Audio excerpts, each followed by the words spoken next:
प्यारे बच्चों और मित्रों नमस्कार। हायर मैथमेटिक्स के इस वीडियो लेक्चर में मैं आपका स्वागत करता हूं। और आज के वीडियो लेक्चर में हम लोग बात करेंगे डबल और ट्रिपल इंटीग्रल, बल्कि डबल इंटीग्रल को मैं कहूँगा, ट्रिपल इंटीग्रल तो हम बाद में शुरू करेंगे। डबल इंटीग्रल के पहले लेक्चर में जो हमने पढ़ा था उसके आगे भाई फर्स्ट लेक्चर में हम लोगों ने क्या करा था। फर्स्ट लेक्चर में हम लोगों ने डबल इंटीग्रल क्या होता है, क्यों करते हैं, लिमिट्स कैसे अप्लाई की जाती है, पहले कौन सी लिमिट लगा जाएगी, पहले किस वेरिएबल के रिस्पेक्ट में इंटीग्रेशन किया जाएगा, and dash dash dash dash कई सारे क्वेश्चंस के ऊपर बात करी थी और उनका डिस्कशन भी किया था और उनका समाधान भी हमने किया था। आज हम लोग एक नए क्वेश्चन को लेकर आपके सामने आए हैं। वास्तव में ये कोई इंटीग्रल का क्वेश्चन नहीं है, ये वास्तव में उस कॉन्सेप्ट से जुड़ा हुआ क्वेश्चन है। जैसे भाई हमने ये तो समझ लिया था कि जो डबल इंटीग्रल होता है वो एक सरफेस पर किया जाता है, दैट्स वाई उसको हम लोग सरफेस इंटीग्रल भी कहते हैं। ठीक है, अब क्वेश्चन ये उठता है कि अगर डबल इंटीग्रल एक सरफेस पर किया जाता है, इट मींस दैट कि उसकी जो लिमिट्स होती हैं वो एक सरफेस को जनरेट करती हैं। तो यदि मान लीजिए आपको लिमिट्स ना दी जाए, केवल सरफेस दिया जाए या सरफेस के लिए हिंट किया जाए, तो उस केस में आप उस डबल इंटीग्रल की लिमिट्स को फाइंड कैसे करेंगे। ऐसा हो सकता है कि आपको रीजन ऑफ इंटीग्रल दिया जाए, सरफेस ऑफ दैट इंटीग्रल दिया जाए, जिससे कि लिमिट डिसाइड होंगी, तो लिमिट्स कैसे निकाली जाएंगी ये हम लोगों को सीखना है विद्यार्थियों। यही आज का एक सबसे बड़ा प्रश्न है। क्लियर है? ओके, इसको समझने के लिए बेस्ट तरीका होगा कि हम एक क्वेश्चन ही ले लें। That is very very good. And ध्यान दीजिएगा कि क्या क्या चीजें ध्यान रखनी है हम लोगों को लिमिट्स निकालते समय, वैसे ही क्यों लिमिट्स निकाली जाती हैं, ये सारे प्रश्नों के जवाब जो हैं मैं प्रयास करूंगा कि आपको क्वेश्चन के दौरान दे दूं। फिर भी कभी कोई डाउट या क्वेरी आती है तो आप कमेंट बॉक्स में कर सकते हैं। यदि आप एप्लीकेशन पे इस वीडियो को देख रहे हैं तो आप हेल्प चैट में या फिर माय डाउट सेक्शन में जाके अपना डाउट पूछ सकते हैं। क्लियर है? Let's start. ठीक है, जैसे मान लीजिए कि एक क्वेश्चन है, ऐसे दिया जाए, evaluate right double integral R, ऐसे दे दिया जाएगा आपको, x y d x d y, where R is bounded by x is equals to 0, y is equals to 0 and line x plus y is equals to 1. Suppose that we have a question. ठीक है, हमें एक double integral का question दिया है जिसमें ये कहा है कि हमें r के ऊपर इंटीग्रल करना है, जहां पर r जो है वो एक bounded r is bounded by x is equals to 0, y is equals to 0 and x plus y is equals to 1. मतलब हमें उसने हिंट कर दिया है किस चीज के लिए कि r है क्या, आप उसे देख कैसे पाओगे। ठीक है ना? तो सबसे पहले जब भी इस तरह का कोई भी क्वेश्चन आएगा जिसमें आपको लिमिट्स नहीं दी हुई होंगी, आपको वो सरफेस या रीजन के लिए हिंट कर दिया होगा, तो आपको सबसे पहले उस सरफेस को ड्रॉ करते आना चाहिए बच्चों। विदाउट उसको ड्रॉ किए हुए आप लिमिट्स नहीं निकाल पाएंगे। तो थोड़ी सी ज्योमेट्री के ऊपर तुम्हें काम करना पड़ेगा। अब फिर एक प्रश्न उठता है कि सर ज्योमेट्री तो कमजोर है हमारी, फिर हम क्या करें। बहुत ही आसान सा काम है, उसके लिए बस प्रैक्टिस करनी है, थोड़ा सा क्वेश्चंस के साथ में लड़ना है, जूझना है। तो जब आप क्वेश्चंस के साथ लड़ेंगे, जूझेंगे, तो अपने आप ही सीख जाएंगे कि भाई ये कैसे होता है, ये कैसे होता है। राइट? अगर आपको क्रिकेट खेलना नहीं आता है तो उसके लिए क्रिकेट खेलना पड़ेगा, इसके अलावा कोई विकल्प नहीं है। तो अगर आपको ज्योमेट्री कमजोर है तो आपको ज्योमेट्री के साथ जूझना पड़ेगा, दैट्स ऑल। ठीक, तो आ जाएगा प्रैक्टिस करने से इस तरह के क्वेश्चंस की। और ज्योमेट्री बहुत जगह पर क्योंकि यूज होता है, इसलिए एक ही चीज के लिए आप सीख के रखें ऐसा कुछ हो नहीं सकता है। तो आप बस पढ़ते जाइए, आप कब सीख जाएंगे आपको ही पता नहीं चलेगा। नाउ व्हाट इज, सबसे पहले रीजन हम लोग इसको प्लॉट करेंगे कि रीजन क्या है इस पर्टिकुलर आर के लिए। ठीक है, सो यहाँ पे जब आप सॉल्व करेंगे तो हम सबसे पहले लिखेंगे कि the region R is given in the figure. ठीक है ना, इन द फिगर, राइट, ये हटा दो। सबसे पहले हम लोग फिगर में इसको प्लॉट करते हैं। भाई देखो, उसने कहा है x is equal to 0, y is equal to 0, तो इट्स वेरी गुड, ठीक है। This is what x axis, y axis and this is what, this is ये क्योंकि x एक्सिस है तो यहाँ पे y की वैल्यू 0 होती है, और ये y एक्सिस है तो यहाँ पर x की वैल्यू 0 होती है। एंड देन उसने कहा था x is equal to 0, y is equal to 0, तो भाई x इज इक्वल टू 0 ये रहा, y इज इक्वल टू 0 ये रहा। नाउ एक और लाइन थी x plus y is equal to 1, x plus y is equal to 1। अगर इसको आप प्लॉट करने के लिए जाएंगे तो x एक्सिस और y एक्सिस पे इसके इंटरसेक्शंस निकाल लीजिए। तो y एक्सिस पे भी आएगा क्या कहते हैं 0 1, और x एक्सिस पर भी आएगा कितना 1 0। तो ये इसके इंटरसेक्शन पॉइंट होंगे, दोनों को मिलाते हुए क्या कहते हैं, ये ड्रॉ कर दीजिए विद्यार्थी, ये ड्रॉ कर दिया। ये जो आपको रीजन दिख रहा है ट्रायंगुलर शेप में, अगर मैं इसको कहूं कि ये O है, ये A है और ये B पॉइंट है, तो ये जो OAB पॉइंट है वास्तव में यही वो R है जिस पर आपको इंटीग्रल करना है, ठीक है ना। This is the region. अब ध्यान दीजिएगा कि रीजन तो आपने आइडेंटिफाई कर लिया, दिख लिया, अभी फिर लिमिट्स कैसे निकालेंगे, बहुत ही सिंपल से। तो ध्यान देना बच्चों, जब भी कुछ इस तरह का रीजन आए तो उसमें लिमिट्स को निकालने के दो तरीके होते हैं बच्चों। देयर आर टू वेव्स, ठीक है ना, there are two waves, not waves way, there are two ways. दो तरीके होते हैं लिमिट्स को निकालने का। क्या होते हैं उसके पहले समझिए कि जो भी आप लिमिट्स निकालते हैं वो लिमिट्स ऐसी होनी चाहिए कि जब दोनों एक साथ वेरी हो तो ये पूरा का पूरा रीजन जनरेट हो जाए। आई रिपीट, एक के वेरी होने से दूसरे में उन वैल्यूज को अगर रखें तो ये पूरा का पूरा रीजन जनरेट हो जाना चाहिए। आपकी लिमिट्स ऐसी होनी चाहिए, और ये दो तरीके से हो सकता है। पहला तरीका ध्यान दीजिएगा, अगर आपके दिमाग में ये चल रहा है कि सर x की लिमिट हो जाएगी 0 से 1 है ना, और y की लिमिट हो जाएगी 0 से 1, रॉन्ग। क्योंकि 0 से 1, 0 से 1 तो कांस्टेंट लिमिट हो गई, और 0 से 1, 0 से 1 एक क्या बन जाएगा, एक जिसे कहें स्क्वायर बन जाएगा। तो आपका जो रीजन है वो स्क्वायर नहीं है, आपका जो रीजन है वो एक ट्राइंगल है, ठीक है।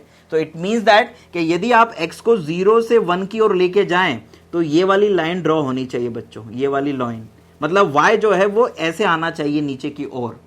आई रिपीट, जब जो भी x और y की लिमिट होंगी, जब आप उसमें x की जगह पे कुछ रखेंगे तो जो भी y की लिमिट्स होंगी वो y की लिमिट्स ऐसे चलना चाहिए, वेरिएबल की तरह, ठीक है।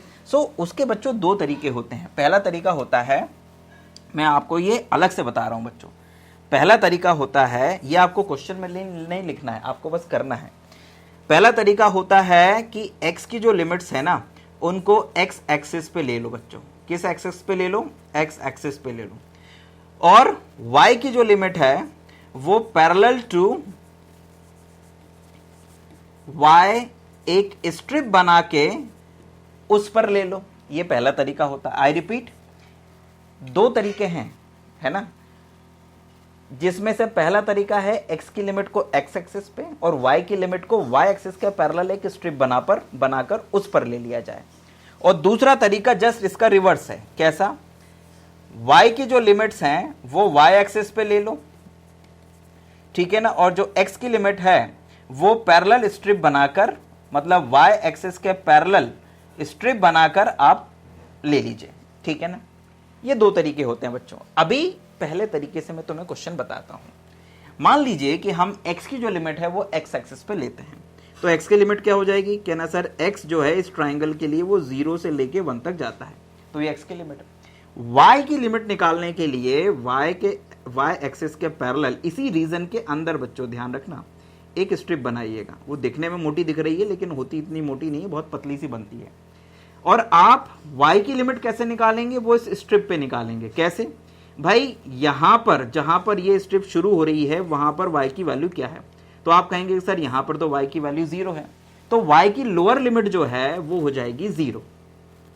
अब ये स्ट्रिप खत्म कहां पर हो रही है, कहना सर यहां पर खत्म हो रही है, और ये क्या है, कहना सर ये तो लाइन है, मतलब लाइन पर आके खत्म हो रही है, तो इस लाइन पर y की वैल्यू क्या है, तो उस लाइन पर y की जो वैल्यू है वो निकालने के लिए आपको लाइन की इक्वेशन को देखना पड़ेगा। तो लाइन की equation x plus y is equal to 1 है, तो यहाँ पे y की वैल्यू कितनी आ रही है, 1 माइनस एक्स। तो इसका मतलब है कि y की जो अपर लिमिट है वो 1 माइनस एक्स है, और लोअर लिमिट जो है वो y बराबर 0 है विद्यार्थियों, ठीक है। नेक्स्ट नंबर 2, x की लिमिट बहुत ही सिंपल है x एक्सिस पे, क्योंकि जो ये रीजन है वो रीजन x एक्सिस पे यहां से शुरू होता है और यहां पर आके खत्म हो जाता है। तो x की लिमिट आएगी 0 to 1 और y की लिमिट आएगी इसी रीजन के अंदर होना चाहिए, ध्यान रखना जो भी r आपका है उसी रीजन के अंदर स्ट्रिप होना चाहिए, और y की लिमिट आएगी 0 से 1 माइनस एक्स। सो इस तरह से लिमिट्स निकाली जाती हैं किसकी, x और y की। क्लियर है। अब मैं थोड़ी सी थ्योरी यहां लिख देता हूं, पूरी थ्योरी तुम लोगों को क्वेश्चन में लिखने की जरूरत नहीं रहेगी, तुम डायरेक्ट भी कर सकते हो। ये पहला क्वेश्चन है इसलिए इसमें मैं थोड़ी थ्योरी लिख देता हूं, अगला क्वेश्चन फिर विदाउट थ्योरी लिखेंगे। क्लियर है। नाउ अब यहां पे लिखना in the figure, here R is the surface where we perform this integral, ठीक है ना, जहां पर हम इसको परफॉर्म कर रहे हैं बच्चों, ठीक।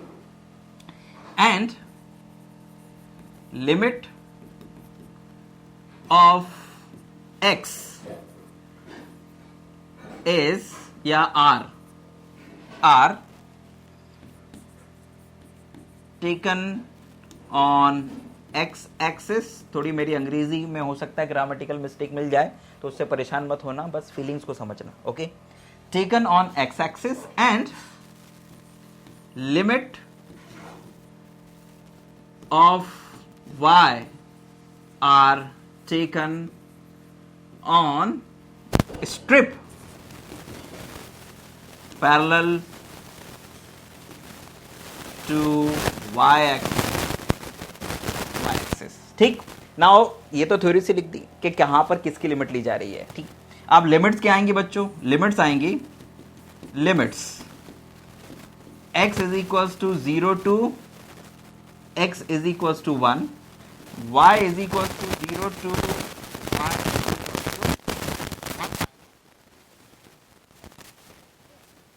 To 1 minus x. सो विद्यार्थियों ये हमारे पास में क्या आ गई हैं, ये हमारे पास में लिमिट्स आ गई हैं। ओके, अब इन लिमिट्स को यहां पर अप्लाई करते हैं और क्वेश्चन को सॉल्व करते हैं और उसके बाद में लॉलीपॉप बन जाएगा ये क्वेश्चन, कोई बड़ा काम नहीं रह जाएगा। आइए करते हैं। सो देयरफॉर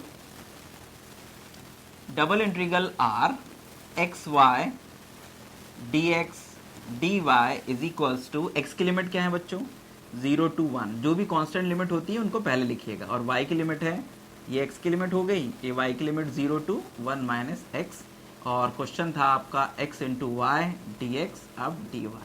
अभी ये यहाँ पर किस ऑर्डर में है उससे कोई फर्क नहीं पड़ता है, आपको ये समझ जाना चाहिए कि इंटीग्रल जो है वो किसके रिस्पेक्ट में पहले परफॉर्म होगा, क्योंकि जो y के लिमिट्स हैं वो x के टर्म्स में दी हुई है विद्यार्थियों, इसलिए पहले हम y के रिस्पेक्ट में इंटीग्रल करेंगे।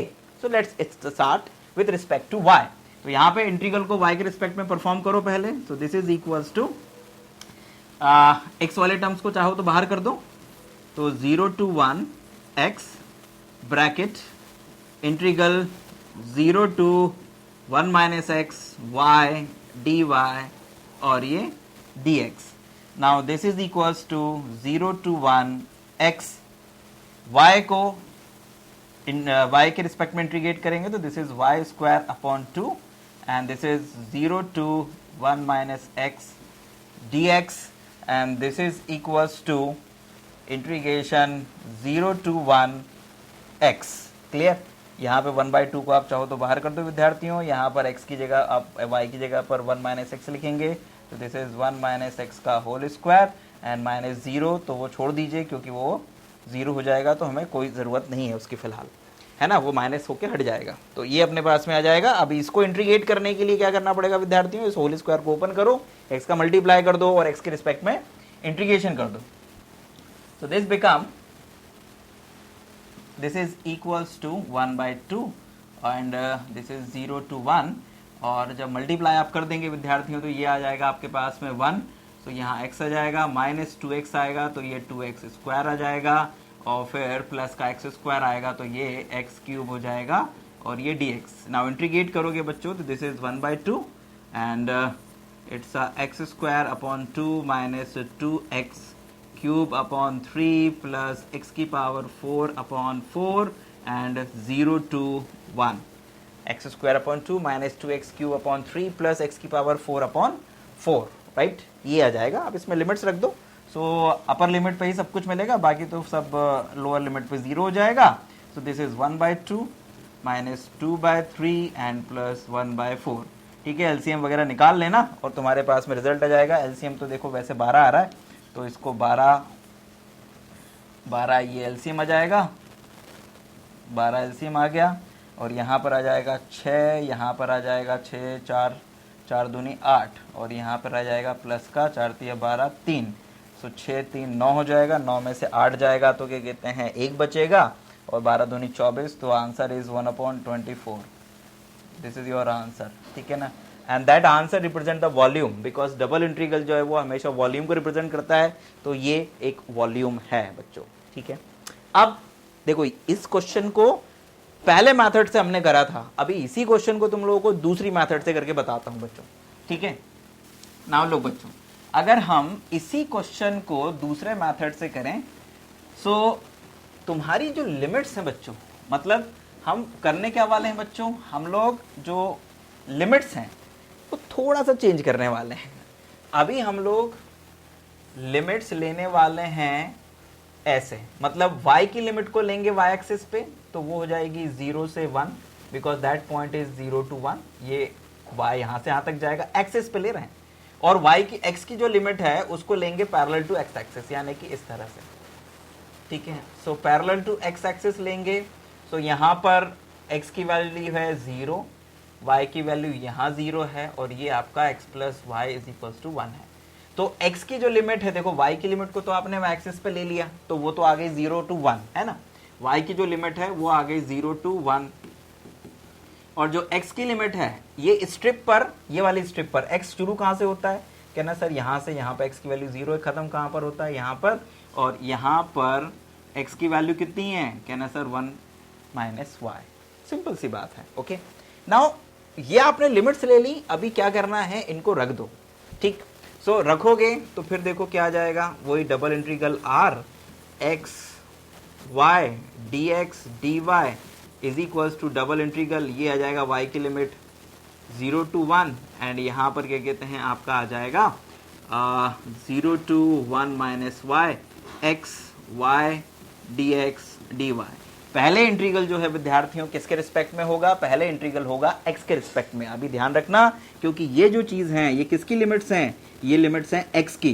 तो आपका इंटीग्रेशन पहले परफॉर्म होगा x के रिस्पेक्ट में, उस समय y कांस्टेंट रहेगा, और फिर परफॉर्म होगा लास्ट में, मतलब लास्ट में क्या बचा, वही बचा है बस केवल, फिर परफॉर्म होगा y के रिस्पेक्ट में. और आंसर जो है आपका वो इतना ही आना है. ठीक, राइट. सो विद्यार्थियों ध्यान देना, आपने यहां पर पहले y के रिस्पेक्ट में इंटीग्रल करा, फिर x, और यहां पर आपने पहले x के रिस्पेक्ट में इंटीग्रल करा, फिर y के रिस्पेक्ट में. ठीक है, और दोनों में अगर आप ध्यान से देखो तो देखो लिमिट निकालने का जो तरीका आपने, सॉरी यहाँ पे कुछ छूट गया लगता है ना. ओके, ये y था और ये x था, है ना. सो आपने बेसिकली किया क्या था, आपने बस केवल स्ट्रिप का डायरेक्शन बदल दिया था बच्चों. स्ट्रिप का डायरेक्शन बदल दिया था तो उससे लिमिट्स बदल गई थी, और जब लिमिट्स बदल गई थी तो पहले किसके रिस्पेक्ट में इंटीग्रल होगा यह भी बदल गया था, यह डिसीजन भी बदल गया था. तो जब हम किसी इंटीग्रल में किसके रिस्पेक्ट में पहले इंटीग्रल हो रहा है उस चीज को चेंज अगर कर देते हैं और किसी दूसरे वेरिएबल के रिस्पेक्ट में पहले परफॉर्म करने लगते हैं इंटीग्रल, तो इसी को कहते हैं change of order of integration. यहां पर ऑर्डर क्या था इंटीग्रेशन का, पहले y के रिस्पेक्ट में फिर x के रिस्पेक्ट में. यहां पर क्या हो गया, पहले x के रिस्पेक्ट में फिर y के रिस्पेक्ट में. देखो ऑर्डर चेंज हो गया ना, है ना, right. So this is called change of order of integration. मैंने यहां पर ये चीज आपके दिमाग में इसलिए डाल दी क्योंकि आपके सिलेबस में ये अलग से लिखा हुआ है, change of order of integration. तो change of order of integration होता क्या है, ये आपके दिमाग में बैठना चाहिए, ठीक, बिकॉज ये आपने लाइव एग्जाम्पल देखा है change of order of integration का। अब आपके मन में फिर एक प्रश्न होगा कि ठीक है सर, आपने एक ही क्वेश्चन में क्या कहते हैं दो दो तीर चला दिए, तो अभी ये भी बता दीजिए कि change of order of integration करते क्यों हैं। सिंपल सी बात है, जबकि पहले से ही क्वेश्चन हो रहा था तो जरूरत क्या थी। बताते हैं बच्चों, कभी कभी जो फंक्शन होता है जिसको आप इंटीग्रेट कर रहे होते हो, उसकी बनावट कुछ इस तरह से होती है कि वो दी हुई लिमिट्स से सॉल्व ही नहीं हो पाता है। ऐसे होते हैं ना कई सारे इंटीग्रल जो सॉल्व ही नहीं हो पाते, इंटीग्रेट ही नहीं हो पाता है वो फंक्शन उस पर्टिकुलर वेरिएबल के रिस्पेक्ट में। लेकिन यदि उस डबल इंटीग्रल में हम चेंज ऑफ ऑर्डर कर दें, मतलब अगर हम y के रिस्पेक्ट में पहले करने जा रहे थे तो नहीं हो रहा था, लेकिन x के रिस्पेक्ट में पहले करने जा रहे हैं तो उसके बाद y के रिस्पेक्ट में भी इजीली हो पा रहा है। और पहले वाले चांस में हम y के रिस्पेक्ट में जब करने जा रहे थे तो हो ही नहीं पा रहा था, हम आगे नहीं बढ़ पा रहे थे। तो चेंज ऑफ इंटीग्रल से कभी कभी क्या होता है बच्चों, चेंज ऑफ ऑर्डर से कभी कभी क्या होता है कि प्रश्न आसानी से हल हो जाते हैं। हम केवल इसीलिए change of order of integration करते हैं, और उसको फायदा करने का ये होता है क्योंकि हमें पता है कि ऑर्डर चेंज होने से, चेंज ऑफ ऑर्डर होने से इंटीग्रल की वैल्यू नहीं बदलती है, ठीक है ना, बस ऑर्डर चेंज हो जाता है कि किस वेरिएबल के रिस्पेक्ट में पहला इंटीग्रल होगा। क्लियर है।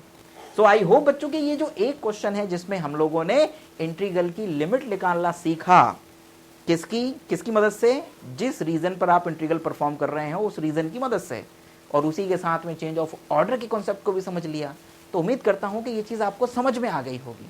अभी एक क्वेश्चन और लेते हैं बच्चों, और उसे भी हम लोग इसी टेक्निक से करते हैं। उसमें दोनों मेथड्स, मतलब हम दोनों तरीके नहीं आजमाएंगे, एक ही कोई तरीका बता दूंगा, दूसरे में बस लिमिट्स निकाल के छोड़ दूंगा, आप चाहो तो उसको कर सकते हो। तो उससे आपको किसी रीजन से लिमिट्स निकालना आ जाएगा बच्चों। आइए एक और क्वेश्चन करते हैं। नाउ बच्चों इस क्वेश्चन के ऊपर फोकस करिए। इस क्वेश्चन में आपको एक डबल इंटीग्रल दिया है, double integral over d x square y square d x d y, where D is the region bounded by x is equal to 0, y is equal to 0 and x square plus y square is equal to 1, x is greater than equal 0, y is greater than equal 0। ठीक, बहुत simple सी बात है। अभी ध्यान देना कि जो reason आपको दिया गया है, किससे बाउंडेड है, सब कुछ दिया है, और एक्स और वाई के लिए सारी की सारी कंडीशन भी दी हुई है। ठीक, नाउ लुक सपोज दैट। अब आप चीजों को समझिएगा विद्यार्थी, ठीक है। जो आपको रीजन दिया है, सबसे पहला काम होगा आपको उसे ड्रॉ करना। ठीक, तो हम यहां पे सबसे पहले क्या लिखेंगे, सॉल्यूशन में हम लोग लिखेंगे दी फिगर, अरे यार हमेशा गलत स्पेलिंग हो रही है, दी फिगर फॉर गिवन लिमिट्स, है ना। इन गिवन लिमिट्स के लिए फिगर बनाते हैं। अभी देखो, पहले तो सबसे पहले आप लोग एक्स एक्सिस और वाई एक्सिस बना डालो। चलो ये बना दी, ठीक है, ये आपने बना डाली यहाँ पर। ओके, नाउ समझिएगा जरा विद्यार्थियों, ये चीज क्या है। देखो एक्स इज इक्वल टू 0, तो आपको पता ही है कि एक्स इज इक्वल टू 0 का मतलब होता है वाई एक्सिस। ठीक है, ये हो गया। ओके, बहुत अच्छी बात है। एंड यहाँ मिटा देते हैं इसको, यहाँ पे लिखते हैं। So what is x is equal to 0, तो एक्स इज इक्वल टू 0 तो हो गई वाई एक्सिस, और वाई इज इक्वल टू 0 जो है वो हो गई क्या, एक्स एक्सिस। ठीक है, अभी फिर उसने बोला x square plus y square is equal to 1, तो ये बेसिकली एक सर्कल है, एक ऐसा सर्कल है जिसका सेंटर 0 0 होता है और रेडियस 1 होती है। अभी ये कहाँ से आया, तो ये अपन लोगों ने पहली बार 11th स्टैंडर्ड में पढ़ा था बच्चों, कहाँ पे, कोनिक सेक्शन में।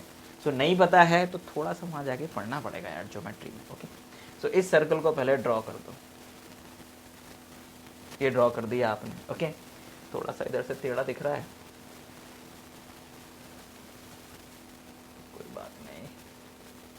कोई बात नहीं, चलेगा। Okay, now x is greater than equal 0, y is greater than equal 0, मतलब y और x जहां पर पॉजिटिव हो, तो y और x जो है वो यहां पर पॉजिटिव होते हैं फर्स्ट क्वाड्रेंट में।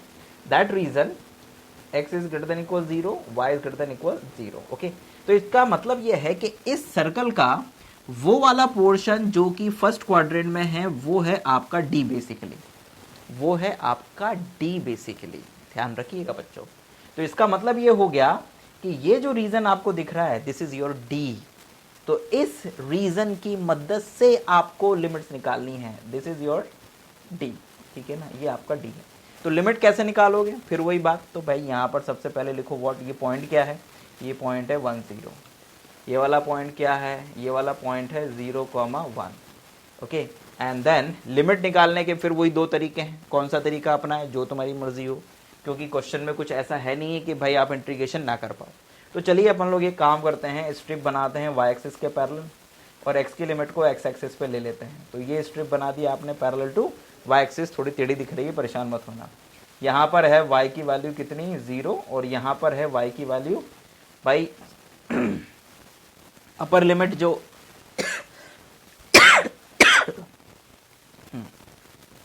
अपर लिमिट है वो किसकी मदद से निकाली जाएगी, अपर लिमिट निकाली जाएगी सर्कल की इक्वेशन से। तो सर्कल की इक्वेशन क्या है, x² + y² बराबर 1, तो यहाँ से निकालो लिमिट, तो अपर लिमिट आएगी y की 1 - x², बहुत सिंपल सी बात है। और पॉजिटिव वैल्यू क्यों, क्योंकि यहाँ पर y पॉजिटिव है, अदरवाइज अंडर रूट में प्लस माइनस दोनों आ सकते थे, लेकिन पॉजिटिव वैल्यू इसलिए बिकॉज यहाँ पर y की जो वैल्यू है वो पॉजिटिव है फर्स्ट क्वाड्रेंट में, क्लियर है। सो ये लिमिट्स, अब डायरेक्ट लिमिट्स लिख दो, ठीक। आप यहाँ पे आपका फिगर बस सही बनना चाहिए, जब भी आप इस तरह का कोई भी क्वेश्चन करो जिसमें लिमिट्स आपको निकालनी पड़े फिगर से, तो फिगर सही बनना चाहिए, ठीक। तो आप यहाँ पे लिखोगे हियर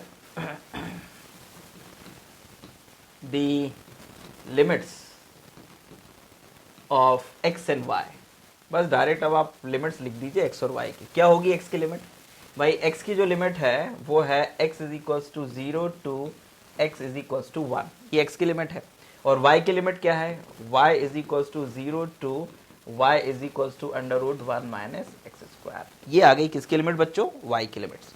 अभी बहुत ही आसान सा हो गया क्वेश्चन, लिमिट्स अगर निकल गई हैं तो भाई आपका आधा काम तो खत्म ही हो गया, ठीक है ना। d यहाँ पर आएगा आपका x² y² dx dy।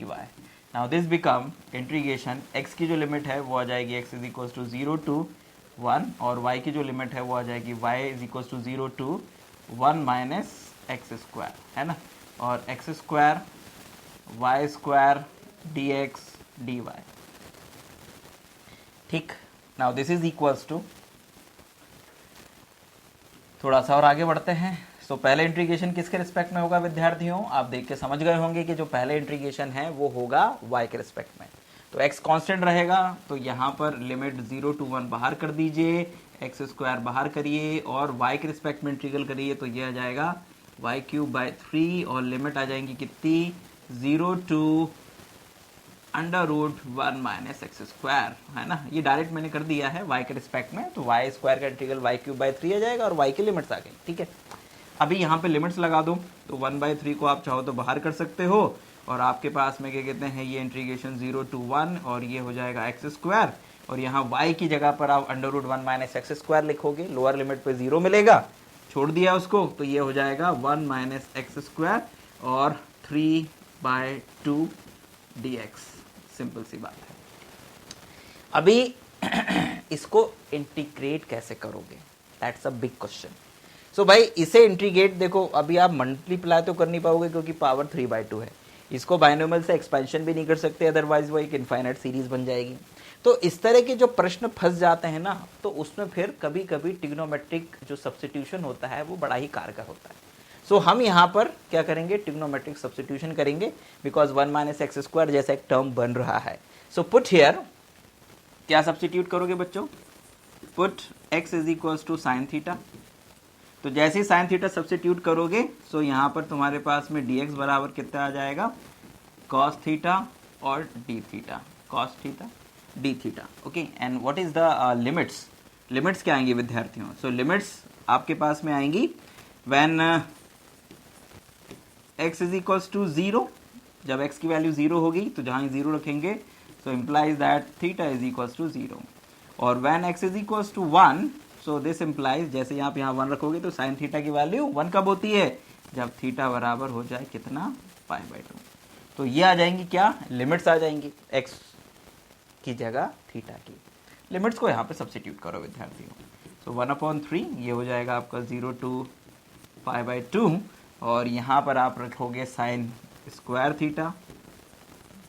Now 1 minus sine square theta, 1 minus sine square theta, आप चाहो तो डायरेक्ट कॉस स्क्वायर थीटा भी लिख सकते थे, और dx की जगह पर आएगा cos theta d theta. Now this is equals to 1/3 0 to π/2 sine square theta as it is रहने दो, 1 minus sine square theta is cos square theta, cos square theta की पावर 3/2, तो 2 से 2 कट जाएगा और आपके पास में आ जाएगी पावर 3।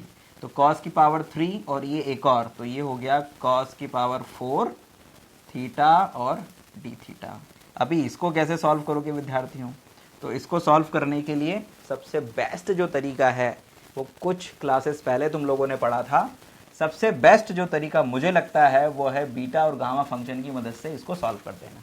सो बीटा और गामा फंक्शन की मदद से कैसे सॉल्व करेंगे बता भी देता हूँ। ये तो हमने पढ़ा था कि integration 0 to π/2 sine 2m - 1 theta cos 2n - 1 theta d theta is equals to gamma m gamma n upon 2 gamma m plus n। This is a formula. So अभी इस फॉर्मूले की मदद से, है ना, इस फॉर्मूले की मदद से इसको सॉल्व कर लेते हैं, क्योंकि गामा की वैल्यू से हम परिचित हैं, उसकी वैल्यू हम निकाल लेंगे। सो अभी आपको देखना है कि भाई यहाँ पे m कौन है और n कौन है। तो अगर आप ध्यान से देखें तो 2m बराबर 2m - 1 बराबर आपका है 2, तो यहाँ से ये आपके पास में आ जाएगा कितना, ये इधर जाएगा 3, सो m बराबर आ जाएगा आपके पास में 3/2 और 2n - 1 बराबर कितना है आपके पास में 4 है बच्चों। तो यहाँ से आपके पास में n बराबर आ जाएगा, ये इधर जाएगा 5, तो ये 5/2। आप तो बस ये देख लो कि भाई साइन की और कॉस की पावर क्या है और कौन उसका रोल प्ले कर रहा है। तो 2m - 1 का रोल प्ले कौन कर रहा है, 2, तो इसलिए m 3/2 आ गया। और 2n - 1 का रोल कौन प्ले कर रहा है, 4 कर रहा है, तो आपके पास में n की वैल्यू भी आ जाएगी। इन दोनों ही वैल्यूज की मदद से हम लोग इस चीज को कन्वर्ट कर देंगे with the help of gamma, this formula, ये जो गामा फंक्शन में हम लोगों ने पढ़ा था। तो दिस इज इक्वल्स टू 1/3 और यहाँ पर हमारे पास में जो वैल्यूज हैं वो हो जाएंगी m और n की वैल्यू रख दीजिए, 3/2 5/2। तो यहाँ पर आ जाएगा गामा 3/2 गामा 5/2 डिवाइड में 2 और गामा 3/2 प्लस 5/2 3/2 प्लस 5/2। तो दिस इज इक्वल्स टू, ये हो जाएगा 1/6, ठीक है ना, ये 1/6 हो जाएगा। और गामा 3/2 को हम लोग लिख सकते हैं 1/2 रूट पाई, है ना, और 5/2 को लिख सकते हैं 3/2 1/2 रूट पाई और डिवाइड बाय, ये आपके पास में 6 हो ही गया था, अपन ने मल्टीप्लाई करके 6 लिख दिया था, 3/2 प्लस 5/2 8/2 यानी कि 4। और गामा 4 की वैल्यू होती है कितनी, 3 2 1, ये आपके पास में आ जाएगा। सो अभी कैंसिल क्या हो सकता है विद्यार्थियों, देखो 6 है ना ये, सो 3 से ये 3 कैंसिल कर दो और यहाँ पर क्या कहते हैं, 1 2 से ये 3 इधर कैंसिल हो जाएगा।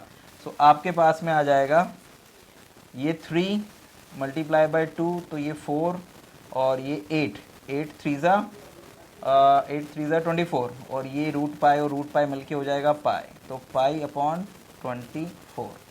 ये तुम्हारा आंसर आएगा। चाहो तो मैं एक बार क्रॉस चेक करके भी बता देता हूँ। नहीं यार, आंसर तो आ रहा है 96, π/96 आ रहा है। कहीं मैंने गलती कर दी है क्या?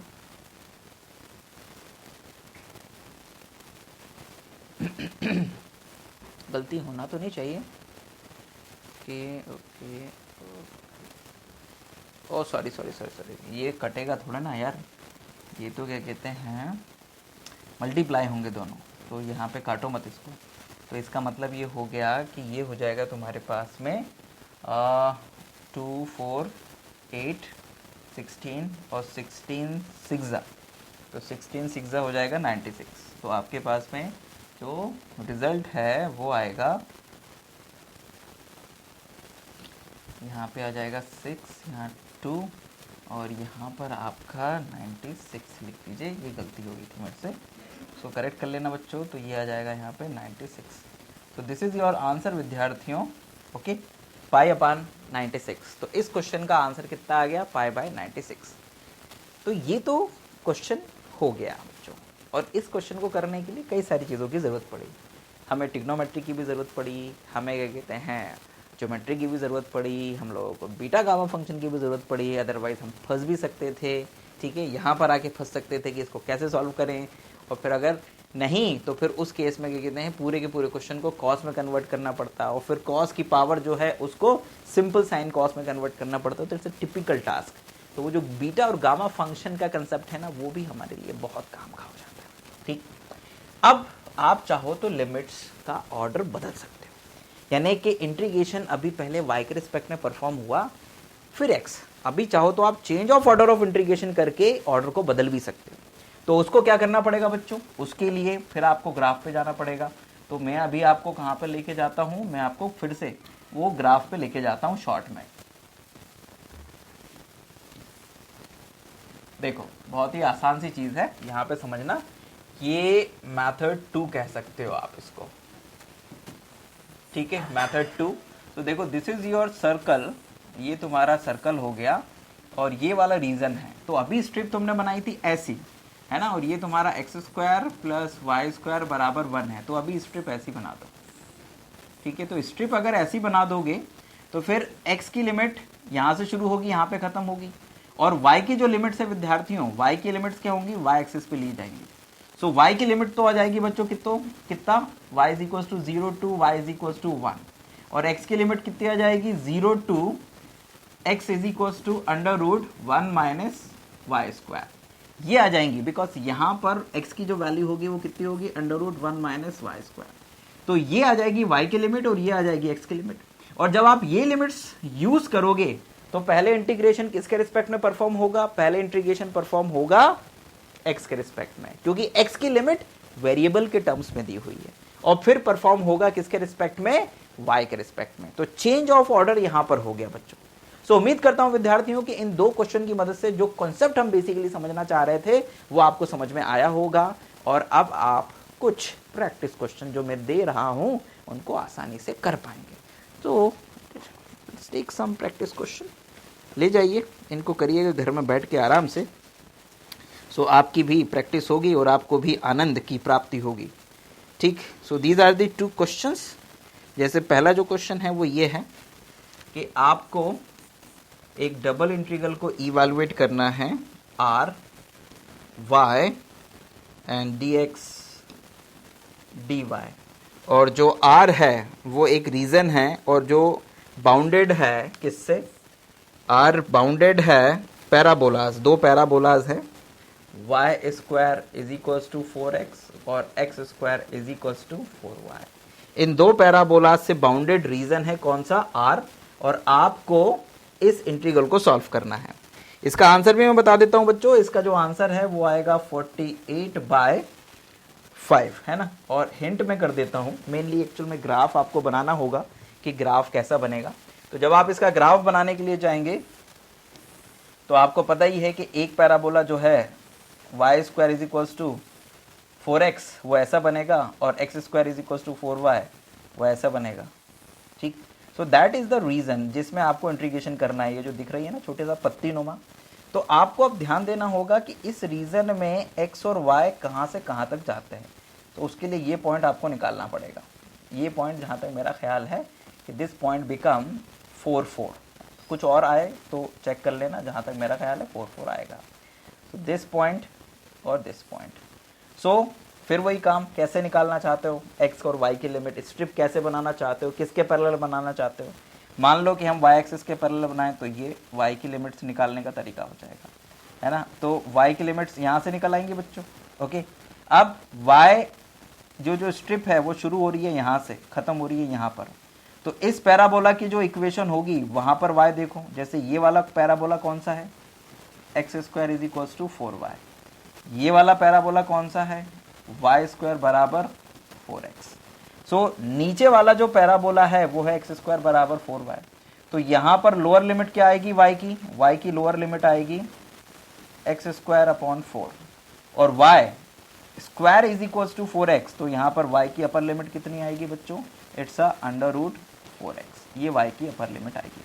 तो इस स्ट्रिप पर y की लोअर और अपर लिमिट निकाली और x जो है इस पर्टिकुलर r के लिए, रीजन के लिए जो x है वो कहां से कहां तक जाता है, तो वो x जाता है 0 से 4 0 तक, मतलब x जो है वो 0 से लेके 4 तक जब जाता है तो फिर y की इन दोनों लिमिट्स की मदद से आपको ये जो रीजन है ये जनरेट हो जाता है। तो इस तरह से लिमिट निकलेगी किसकी, इस रीजन R की। ठीक, तो दोनों ही लिमिट्स मैंने यहां पर आपको निकाल के दिखा दी। अब आपका काम है उन लिमिट्स को यहां पर रखना और इसको परफॉर्म करना और अपना थोड़ा सा दिमाग लगाना। क्लियर है बच्चों? तो इस एक क्वेश्चन को करिएगा तो थोड़ी आपकी प्रैक्टिस होगी। कुछ और नए क्वेश्चंस लेके मैं अगले क्लास में आऊंगा, लेकिन उस क्लास में हम लोग change of order of integration के ऊपर बात करेंगे विद्यार्थियों। देखो अभी जो change of order of integration है उसको बेसिकली तुमने समझ लिया है, लेकिन अगली क्लास में हम ऐसे क्वेश्चंस लेंगे जो नॉर्मली जो जैसा दिखेंगे ना वैसे डायरेक्ट सॉल्व नहीं होंगे, उसमें आपको ग्राफ बना के स्ट्रिप का डायरेक्शन चेंज करना होगा। ओके, तो उसमें बहुत कुछ सीखने को मिलेगा। तो इस क्वेश्चन को कर लेना, हम अगली क्लास में कुछ और नए क्वेश्चंस करेंगे और उम्मीद करेंगे कि वो जो change of order of integration वाला पार्ट है आपके लिए बड़ा ही मजेदार होने वाला है। ठीक, प्रैक्टिस कर लेना। हमारे सारे के सारे जो वीडियो लेक्चर्स है धीरे धीरे करके हमारे एप्लीकेशन जयपाल विश्वकर्मा, जिसका लिंक नीचे दिया हुआ है, उस पर फ्री ऑफ कॉस्ट मिलेंगे और कई सारे जो पेड कोर्सेस हैं नॉमिनल प्राइस में आपके लिए बनाए हैं बच्चों। और आने वाले समय में हम जल्द ही गेट के लिए और किसके लिए, IIT JEM के लिए टेस्ट सीरीज बनाएंगे। तो गेट के लिए थोड़ा सा लेट, पर IIT JEM के लिए पहले ही टेस्ट सीरीज बना देंगे। सो हमारे साथ बने रहिए, पढ़ते रहिए। कुछ चीज़ें हो सकता है आपको देर से मिल रही हो तो परेशान मत होइएगा, धैर्य बनाए रखिएगा। जय हिंद, वंदे मातरम। अपना ध्यान रखिए, बड़ों का सम्मान करिए, छोटों को प्यार दीजिए और राष्ट्र के लिए ईमानदारी से काम करते रहिए, प्रयास करते रहिए। ठीक है, जय हिंद।